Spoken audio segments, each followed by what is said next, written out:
Hi friends and welcome to Crumbz from Gerard. From today onwards, I'll be starting something approximately every once a week, either on a Saturday or Sunday, a 7 to 10 minutes reflection once a week, either a Saturday or a Sunday. Today, the topic that I've taken is the sign of the cross and its spirituality. In the name of the Father, the Son, and of the Holy Spirit. When we look into the Bible, we see nothing mentioned of the sign of the cross. And yet we know that right from apostolic times, we do have the sign of the cross. Because when people were baptized, the sign of the cross was made on the forehead with a thumb like that.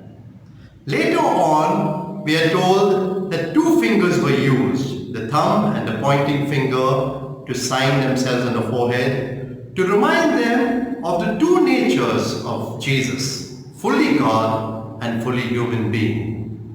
Let me now read to you something from Tertullian, the father of the church, who lived in the 3rd century. He said, in all our actions, when we come in or go out, when we dress, when we wash, at our meals, before resting to sleep, we mark our forehead the sign of the cross.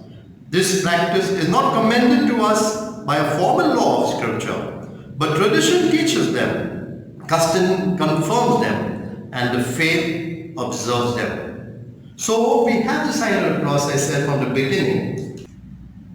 In the 4th century, now words are added and 3 fingers are used like this to remind us of the Father, Son and Holy Spirit. So in the name of the Father, Son and Holy Spirit. It's only in the 14th century that now we have exactly the same sign of the cross as we have today, in the name of the Father, Son and Holy Spirit.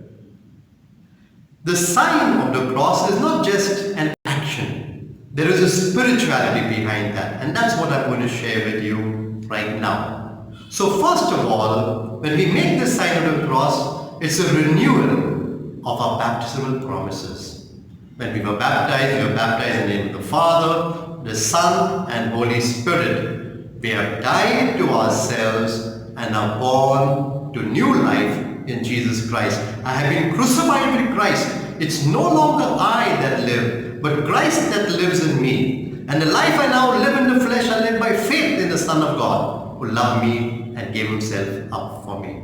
So whenever we make the sign of the cross, we are reminding ourselves of our baptismal promises and dying more and more to ourselves.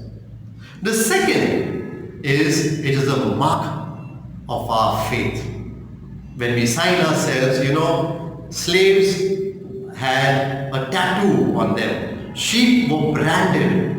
For us, our mark is the sign of the cross that we make. That we belong to Jesus. We belong to the Father. We belong to the Spirit. So therefore, we are showing the world who we belong to. And it's also a kind of mini creed. Name of the Father, Son and Holy Spirit. I belong to them. And the third part of the spirituality, right from the Father to the Church, we are told that it is a defense against the evil one and a defense against our temptation. Because when you take the name, it is the presence. That's what tradition teaches us, the church has always taught us, and that was the Jewish understanding, that taking the name of God, in the name of the Father, He's present, the Son and the Holy Spirit. So Satan will flee and our temptations will be decreased as we do this regularly. In fact, this is what the Catechism of the Catholic Church also teaches us. Let me read this number from the Catechism, number 2157. The Christian begins his day, his prayers and his activities with the sign of the cross. The baptized person dedicates the day to the glory of God and calls on the Saviour's grace, which lets him act in the Spirit as a child of the Father.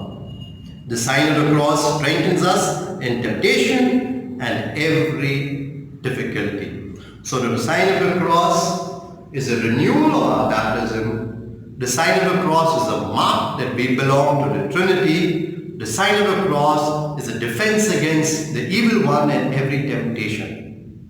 So how do we apply it in our lives? We keep these 3 points of the spirituality in mind, but also, as the Catechism says, whenever you start an activity, it's good that you start with the sign of the cross. I remember my aunt, even when she baked cake, she would trace the sign of the cross. God is present and concerned about every need of us. Before we go to sleep, we sign ourselves. When we rise up, we sign ourselves. Before any activity, a football game or an exam, we sign ourselves. I do this activity not in my name, in the name of the Father and of the Son and of the Holy Spirit.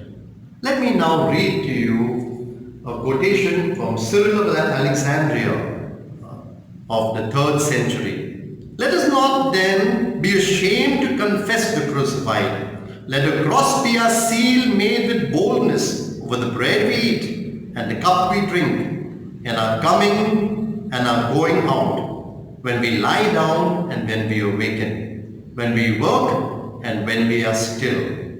Great is a preservative. It is a sign of the faithful. It is a dread of evil, for Christ has triumphed over them all. And so, my dear brothers and sisters, let us get in the habit to make the sign of the cross, no matter where we are. The Father, Son, and Holy Spirit.